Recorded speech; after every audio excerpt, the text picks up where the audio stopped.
penciptaan dunia itu ya tadi tidak pernah memuaskan. Oh, ceritanya. Ono barang speke tidak pernah memuaskan. Itu.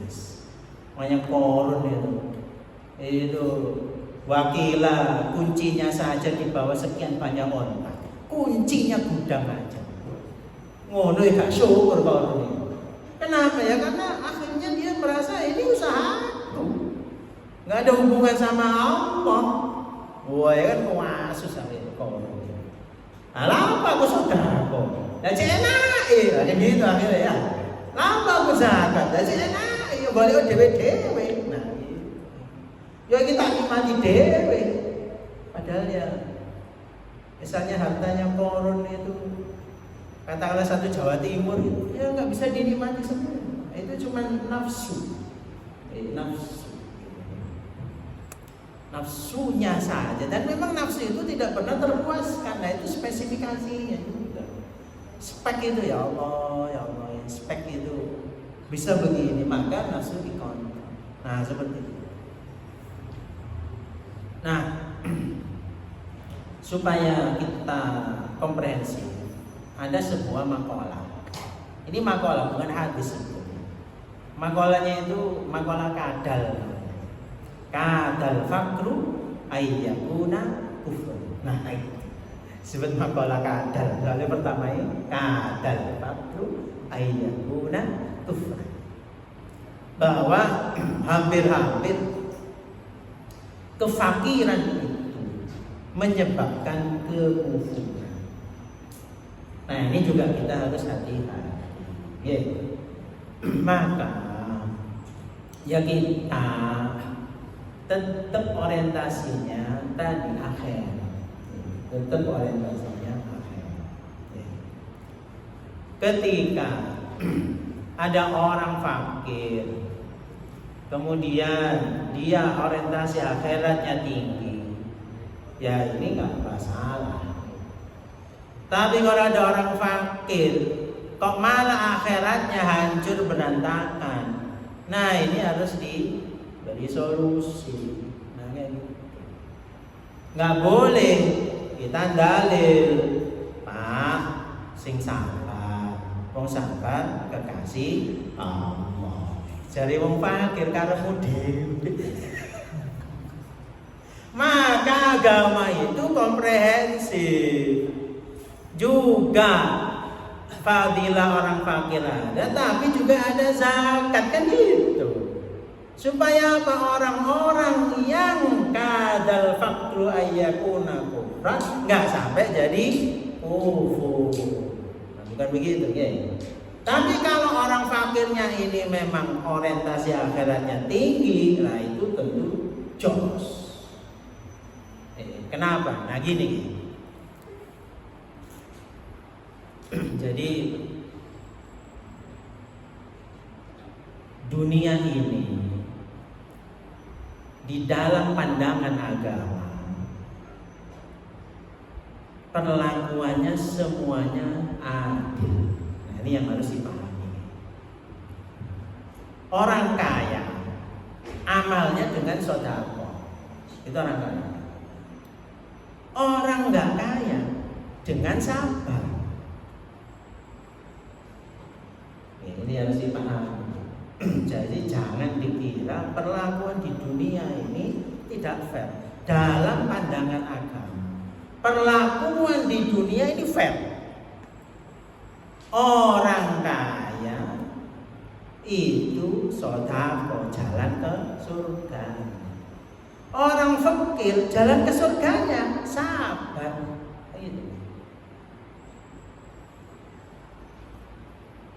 Dalam pandangan agama, ini saya sering bahas, orang pinter sama gak pinter itu gak penting.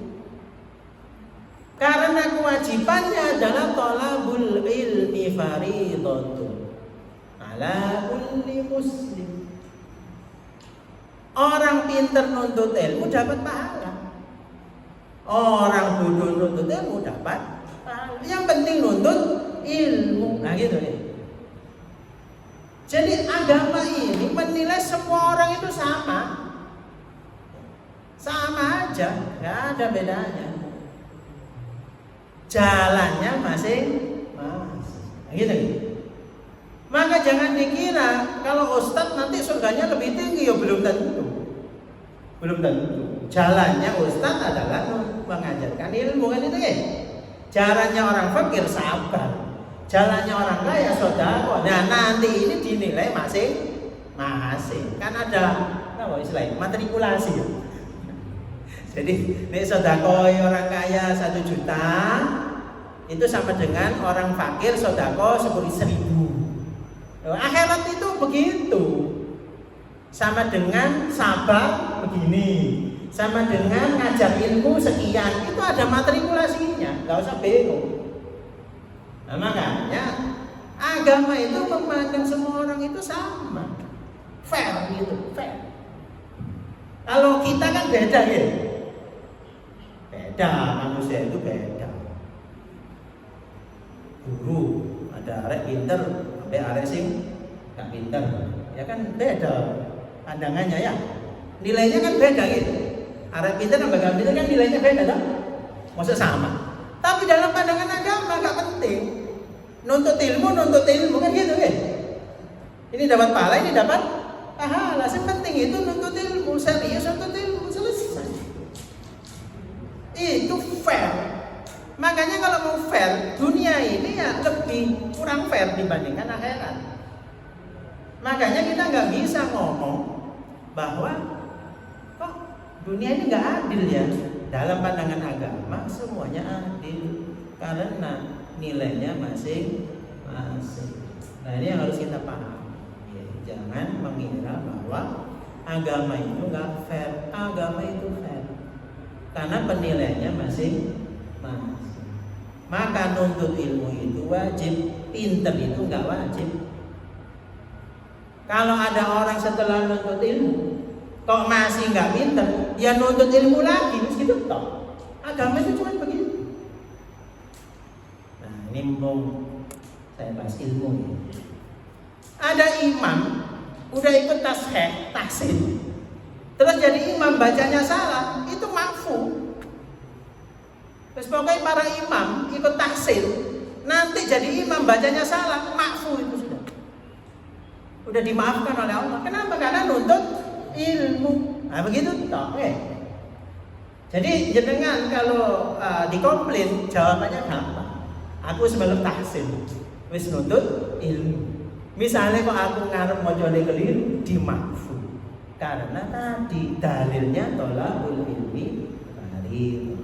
Sing salah itu wis gak ngaji jadi imam. Nah itu salah. Salah, itu salah ya. Salah.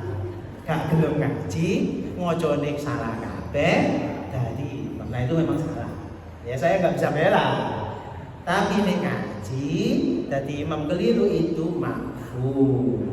Dimaafkan. Gak masalah itu. Ya, santai aja. Ya. Yang penting sudah karena tolak ilmi fahri. Nah gitu ya. Ini kan ramai dibahas ya. Saya harus mendengar ya. Karena menerangkan tuh harus ada apa istilahnya ya, pengantarnya. Kalau di WA itu gaya pengantar yo suwe. Wah, istimewanya tak terang loh mungkin. Nah, bagus kan. Nah, gitu ya. Ini santai aja para imam itu. Pokoknya kalau tahsin. Nah, gitu ya. Jadi agama ini komprehensif, penilaiannya adil. Ya. Dunia itu kayak tadi sifatnya harus dikendalikan. Orientasinya adil. Nah, dihubungkan dengan kata fakru, agama juga ngasih zakat, ada sedekah supaya orang-orang fakir yang lemah imannya tadi bisa terbantu. Dan ini hebatnya Islam ya. Harusnya kan fakir miskin dipelihara negara, oke? Nah agama itu ikut membantu negara.